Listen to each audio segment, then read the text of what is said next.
Hello, मैं चंदन कुमार और इस वीडियो में बताने वाले हैं प्रकाश संश्लेषण का स्थान, प्रकाश संश्लेषण में ऊर्जा का रूपांतरण और उससे रिलेटेड बहुत सारे अन्य प्रश्न।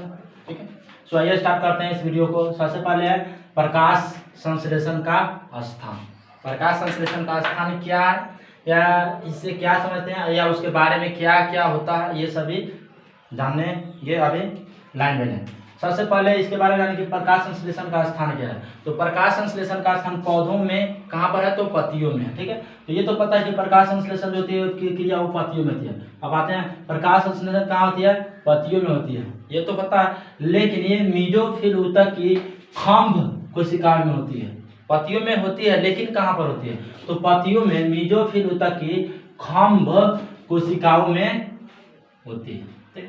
प्रत्येक खंभ, अब अगर क्वेश्चन पूछा जाए कि प्रत्येक खंभ कोशिकाओं में कितने हरित लवक पाए जाते हैं, तो प्रत्येक खंभ कोशिकाओं में लगभग 300 या अधिक, यानी अप्रोक्सीमेट 300। ठीक है, यानी लगभग 300 के आसपास यानी कि पाया जाता है, लेकिन 300 से कम नहीं होता है। ये जरूर जानकारी रखेंगे, 300 से कम नहीं, 300 या 300 से अधिक ही होता है। ठीक, लवक पाए जाते हैं। नेक्स्ट है हरित लवक। ठीक है, तो अगर क्वेश्चन पूछा जाएगा कि क्या हरित लवक को देख सकते हैं, तो हाँ, हरित लवक को देख सकते हैं। किससे, तो सरलता पूर्वक से देख सकते हैं। किसके द्वारा, तो प्रकाशीय सूक्ष्मदर्शी से। हरित लवक को किसके द्वारा देख सकते हैं, तो हरित लवक को सरलता पूर्वक देख सकते हैं। किसके द्वारा, तो प्रकाशीय सूक्ष्मदर्शी से।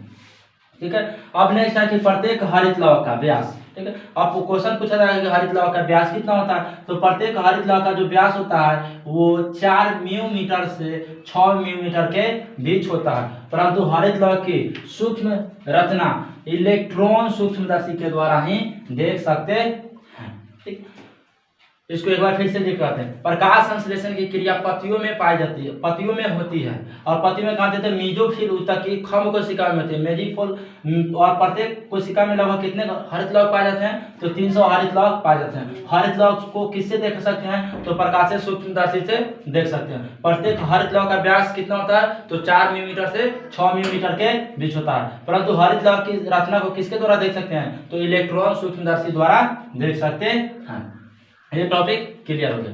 नेक्स्ट है प्रकाश संश्लेषण में ऊर्जा का रूपांतरण। ठीक, प्रकाश संश्लेषण में ऊर्जा का रूपांतरण कैसे होता है। ठीक है, तो प्रकाश क्या है, प्रकाश एक किरण है, विकिरण। ठीक है, तो प्रकाश जो है वो किरण ऊर्जा से क्या होती है, रासायनिक ऊर्जा में परिवर्तन होती है। उसी को इसमें लाइन बाय लाइन बताना है। ठीक है, तो प्रकाश संश्लेषण में क्या होता है, ऊर्जा का रूपांतरण होता है। कैसे, तो प्रकाश संश्लेषण का प्रक्रम में क्या था, सूर्य के विकिरण ऊर्जा को ग्रहण करते हैं। ठीक है, किसके, सूर्य के विकिरण ऊर्जा को ग्रहण करके उसे रासायनिक ऊर्जा में बदला जाता है। यह रासायनिक ऊर्जा स्टार्च के अणुओं के बीच रासायनिक बंधनों में सुरक्षित रहती है।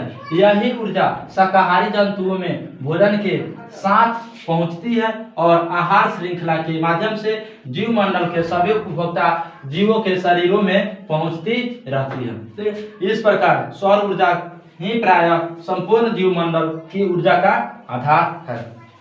अब क्या करते हैं, सूर्य के जो प्रकाश है वो डायरेक्टली तो नहीं, लेकिन इनडायरेक्टली क्या है, ये सभी जीवों का, संपूर्ण जीवों का क्या है, ऊर्जा का आधार माना जाता है। नेक्स्ट है प्रकाश संश्लेषण संपूर्ण सृष्टि के लिए क्या है, आवश्यक है। प्रकाश संश्लेषण की जो क्रिया है वो संपूर्ण सृष्टि के लिए आवश्यक है। सभी परपोषित जीव अपने भोजन और ऊर्जा के लिए प्रत्यक्ष या परोक्ष रूप से पौधों पर ही निर्भर रहते हैं या आश्रित रहते हैं। नेक्स्ट, पौधे प्रकाश संश्लेषण द्वारा ऑक्सीजन मुक्त करते हैं।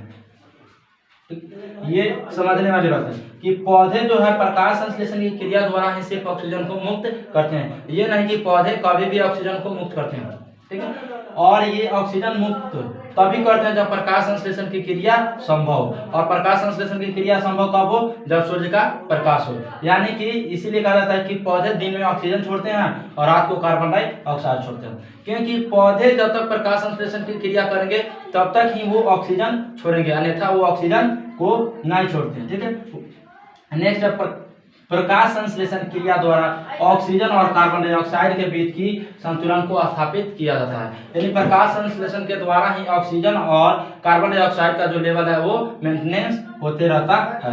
नेक्स्ट है विभिन्न प्रकार के जीवाश्म। ठीक है, यहाँ पे विभिन्न प्रकार होना चाहिए। ठीक है, विभिन्न प्रकार के जीवाश्म।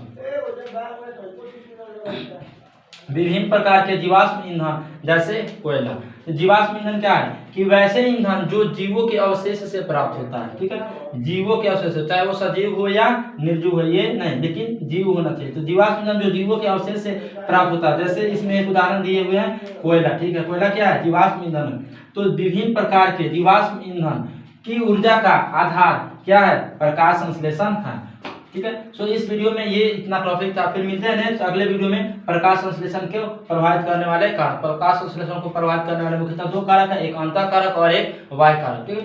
तो इससे रिलेटेड फिर नेक्स्ट अगले वीडियो में मिलते हैं। तब तक वीडियो बने रहे, वीडियो को लाइक और शेयर जरूर कर दें।